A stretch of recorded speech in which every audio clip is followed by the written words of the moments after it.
नमस्कार, मैं हूं आपके साथ अनुष्का राय और आप देख रहे हैं E7 न्यूज। आइए अब बढ़ते हैं आज के कुछ प्रमुख समाचार की ओर। देश के कई राज्यों में कोरोना वायरस संक्रमण से हालात बेहद खराब है। कर्नाटक भी इनमें से एक है। राज्य में रोजाना बड़ी संख्या में कोरोना संक्रमण के नए मामले सामने आ रहे हैं। ऐसे में राज्य सरकार ने संक्रमण के प्रसार को रोकने के लिए मंगलवार रात से 14 दिनों का लॉकडाउन लगाने की घोषणा की है। इसके बावजूद लोग घरों से बाहर निकल रहे हैं। मंगलुरु के सोमेश्वर मंदिर में मंगलवार की रात बड़ी संख्या में श्रद्धालु पहुंचे।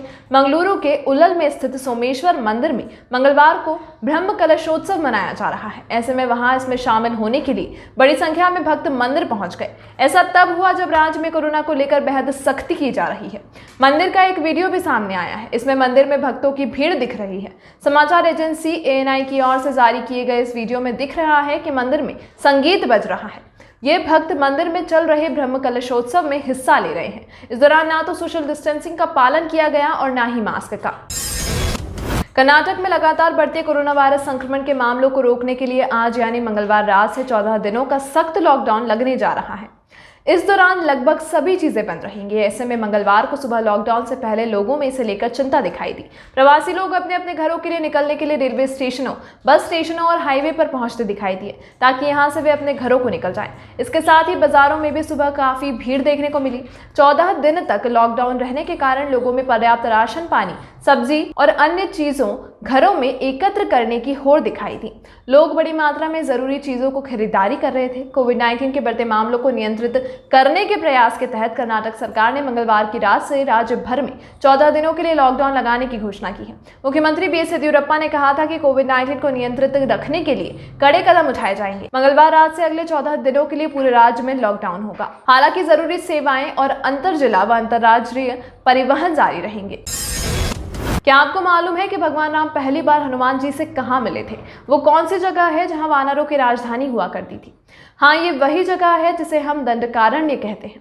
मनोरम स्थान यही वो जगह भी है जहाँ एक खूबसूरत पहाड़ी अंजनी पर्वत पर हनुमान जी का जन्म भी हुआ था। वो जगह जहाँ दक्षिण भारत की पवित्र नदी तुंगभद्रा यानी पंपा पहाड़ियों के बीच बल खाते हुए पूरे इलाकों को खूबसूरत धरती में बदल देती है। यहाँ अलौकिक पहाड़ियां हैं, दूर तक फैले हुए धान के खेत, केले के बाग और जिधर देखो उधर नारियल के पेड़ों का झुंड। यहाँ आने पर हवा मोहक अंदाज में अपने कानों में एक अलग संगीत खोलती है। इसे किष्किंधा कहा जाता है, जो कर्नाटक के बेल्लारी जिले में है, जिसके पड़ोस में एक और दर्शनीय स्थल हम्पी है। किष्किंधा के पूरे रास्ते में आपको पहाड़ियां दिखती हैं, हरे भरे खेत और नारियल से लदे फदे वृक्ष दिखते हैं। इस इलाके की ग्रेफाइट चट्टानें भी ऐसी विशेष हैं कि पूरे देश में उनकी मांग है। सीता जी की तलाश में जब राम इस इलाके में पहुंचे तो बरसात की ऋतु शुरू हो चुकी थी। अब कोई चारा नहीं था कि राम और लक्ष्मण इसी दंडकारण्य में समय बिताएं। दंडकारण्य में ही उन्होंने एक गुफा में शरण ली थी।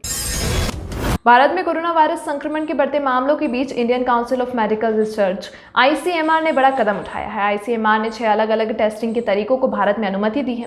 भारत में जानकार लगातार टेस्टिंग बढ़ाने की बात कह रहे हैं। रिपोर्ट्स में दावा किया जा रहा है कि जिन 6 किट को ICMR की तरफ से मंजूरी मिली है उन्हें वैलिडेशन की जरूरत नहीं होगी।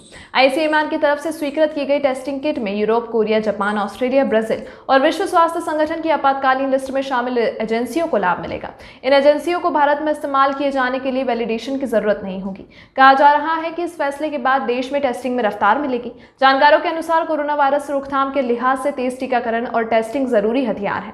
फिलहाल भारत में अमेरिका के food and drug administration department की तरफ से मंजूरी दी गई है। किट को वैलिडेशन की जरूरत नहीं पड़ती है। भारत में एक दिन में 3,60,960 मामले दर्ज किए गए हैं। इनमें से 3,243 मरीजों की मौत हो चुकी है। हालांकि 2,61,162 मरीज स्वस्थ होकर घर भी लौटे हैं। इस अंक में फिलहाल इतना ही। अगर आपके पास कोई खबर हो तो आप हमारे टोल फ्री नंबर 1800891372 पर संपर्क करें।